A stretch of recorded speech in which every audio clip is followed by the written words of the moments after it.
Menyumbang lebih dari setengah kebutuhan protein hewani di Indonesia dan memiliki prospek yang cerah seiring dengan pemulihan ekonomi, unggas merupakan sektor industri yang vital dan menjanjikan.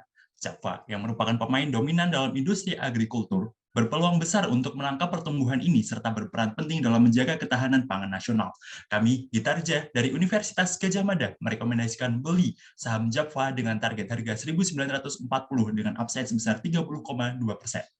Ada tiga katalis utama mengapa kami merekomendasikan beli saham Java. Yang pertama, Java merupakan pemain ternak integratif dengan posisi strategis dalam menyerap industri yang menjanjikan. Selanjutnya, kinerja keuangan Java berada di atas rata-rata industri. Lalu yang terakhir adalah diversifikasi memperkuat ekosistem Java. Perusahaan memiliki rantai nilai terintegrasi yang mencakup industri peternakan dari hulu ke hilir yang meliputi hewan unggas, budidaya perairan, serta sapi potong. Dilihat dari pendapatannya, usaha Java meliputi segmen-segmen berikut: pakan ternak 41% dari total pendapatan, peternakan komersial sebesar 29%, dan pembibitan unggas sebesar 10%. Total pendapatan pada tahun 2021, 89% berasal dari aktivitas yang berkaitan dengan unggas. Java telah melaksanakan 12 dari 17 tujuan SDGs yang terbagi di aspek sosial dan lingkungan. Dengan melakukan penilaian menggunakan matriks dari OECD, tata kelola Java menunjukkan skor yang baik, yaitu 9,1 dari 10. Katalis pertama mengapa kami merekomendasikan beli saham Java adalah Java merupakan pemain ternak integratif dengan posisi strategis dalam menyerap industri yang menjanjikan. Jika kita lihat potret industri unggas di Indonesia, unggas menyumbang 65% konsumsi protein hewani di Indonesia dan juga menyerap 10% tenaga kerja nasional dengan mempekerjakan 12,97 juta rumah tangga secara langsung. Kemudian, industri unggas Indonesia merupakan terbesar nomor 3 di dunia dengan kapitalisasi sebesar 426 triliun rupiah. Tentunya ini merupakan potensi yang besar. Selanjutnya, jika kita lihat bahwa produksi ayam di Indonesia mengalami tren peningkatan dari tahun ke tahun dengan kiger sebesar 9,52%. Dan pada tahun 2020, produksi ayam di Indonesia mencapai 3,56 miliar ekor. Jika kita lihat saat ini, konsumsi daging ayam di Indonesia masih berada di bawah konsumsi negara tetangga di ASEAN, dan juga rata-rata dunia yang sebesar 14,9 kilogram per kapita. PDB per kapita di Indonesia terus menunjukkan tren peningkatan dari tahun 2020. Hal ini menjadi kabar baik bagi industri karena pertumbuhan konsumsi daging unggas per kapita berkorelasi positif dengan PDB dan dapat meningkat hampir sebanyak 2 kali lipatnya, yaitu sebesar 7,1% dibanding 4,1% pada tahun 2009 hingga tahun 2019.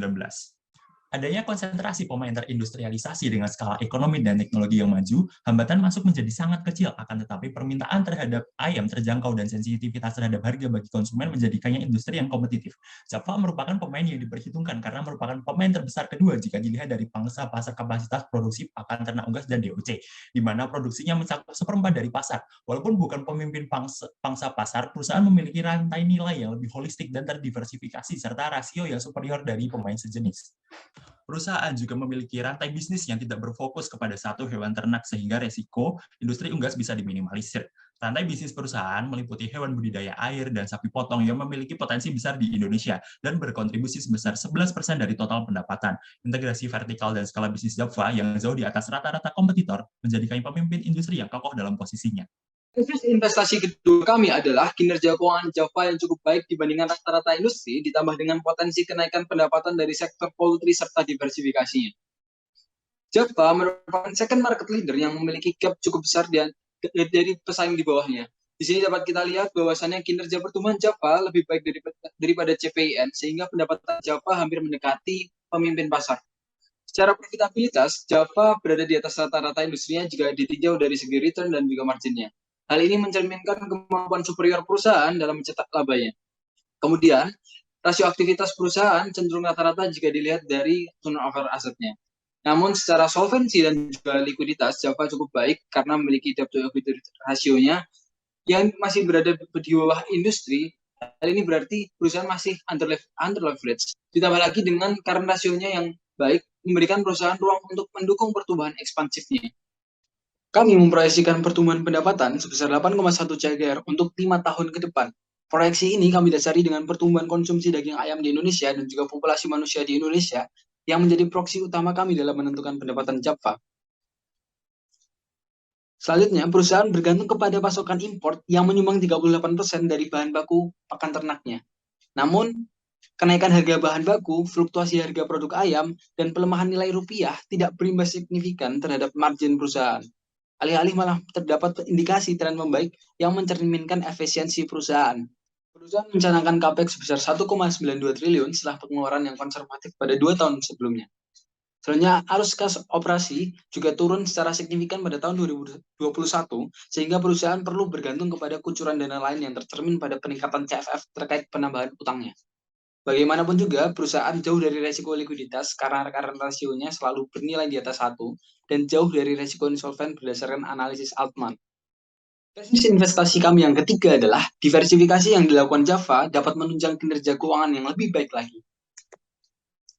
Perusahaan memiliki kedekatan pasar domestik di berbagai pulau utama di Indonesia, sehingga memiliki akses terhadap konsumen dan mitra ternak yang luas di Indonesia. Perusahaan juga menjual produknya ke pasar internasional yang memiliki rekam jejak pencapaian juga cukup signifikan. Di dalam melakukan ekspor, perusahaan juga mencetak pertumbuhan double digit yang menyumbang 1,5% dari total pendapatannya. Proporsi ini jauh lebih tinggi daripada pemain lain sejenisnya di Indonesia.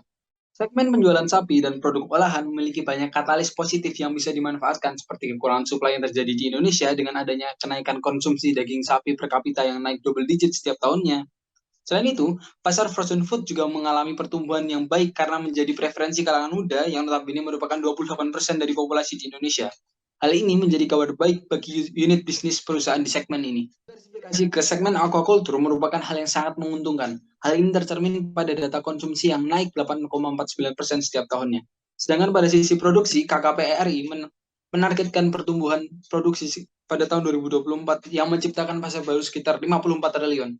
Selain itu, terdapat upaya untuk meningkatkan produktivitas tambak secara eksponensial dengan meningkatkan intensifikasi. Pertumbuhan di segmen ini memiliki CAGR sebesar 16% pada 5 tahun terakhir. Kenaikan ini lebih besar ketimbang CAGR segmen lainnya, sehingga proporsi sales aquaculture meningkat setiap tahunnya. Dengan demikian, kami memberikan rekomendasi beli untuk Java dengan target harga 1.940 atau upside 30,2% menggunakan metode-metode berikut. Pertama, kami menggunakan metode FCFI karena cocok dengan kondisi perusahaan dengan struktur modal yang stabil dalam 5 tahun terakhir. Dalam diskonto FCFI, kami menggunakan cost of equity sebesar 9,7% dan pertumbuhan terminal sebesar 3,6% berdasarkan tingkat pertumbuhan ekonomi, populasi, dan inflasi jangka panjang. Kami juga melakukan analisis sensitivitas untuk menguji kekokohan model kami. Kami melihat bahwa model kami relatif sensitif terhadap perubahan COGS per revenue, yang peningkatan sebesar 2,5% akan mengubah rekomendasi kami. Namun kami percaya bahwa perkiraan COGS per revenue kami konservatif, ditambah dengan adanya indikasi pemulihan margin-margin dari bottom line perusahaan. Menggunakan analisis Monte Carlo dengan 10.000 iterasi, dengan mensimulasikan variabel kunci untuk menguji proyeksi kami di bawah ketidakpastian industri, kami melihat 63% hasil mendukung rekomendasi kami.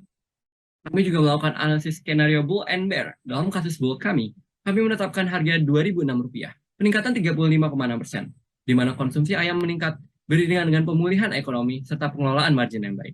Di sisi lain, kasus bear kami mengindikasikan harga 1.261, tapi kami percaya probabilitasnya cenderung kecil di tengah outlook industri dan ekonomi yang positif. Valuasi campuran dengan pendekatan EV per EBITDA, PE, dan PBV menunjukkan bahwa saham dihargai di bawah rata-rata industri, sehingga memunculkan potensi upside sebesar 2.540, mengkonfirmasi valuasi kami. Untuk mempertimbangkan unit bisnis Java yang terdiversifikasi, kami menggunakan teknik valuasi sum of the parts, menggunakan earning multiples dari 3 industri tempat Java beroperasi. Kami mendapatkan valuasi sebesar 1.846 atau upside 23,9%. Java menghadapi risiko berupa inflasi, di mana tingginya harga dapat menyebabkan kenaikan biaya yang berdampak kepada seluruh rantai nilai pasokan industri, serta menggerus daya beli masyarakat. Namun perusahaan secara historis dapat memitigasinya dengan memberikan harga yang dinamis, hingga dapat menjaga margin. Selain itu, oversupply unggas di Indonesia juga dapat dimitigasi dengan kedekatan unit usaha perusahaan dengan pasar regional, sehingga dapat menyesuaikan permintaan, serta melalui ekspor ke negara lain. Oleh karena itu, kami merekomendasikan beli untuk saham Java dengan target harga 1.940 dengan alasan bahwa Java merupakan pemain yang kuat dalam industri yang atraktif, berkinerja unggul dibandingkan kompetitornya, serta memiliki ekosistem bisnis yang menunjang keberlanjutannya. Sekian, Gitarja. Terima kasih.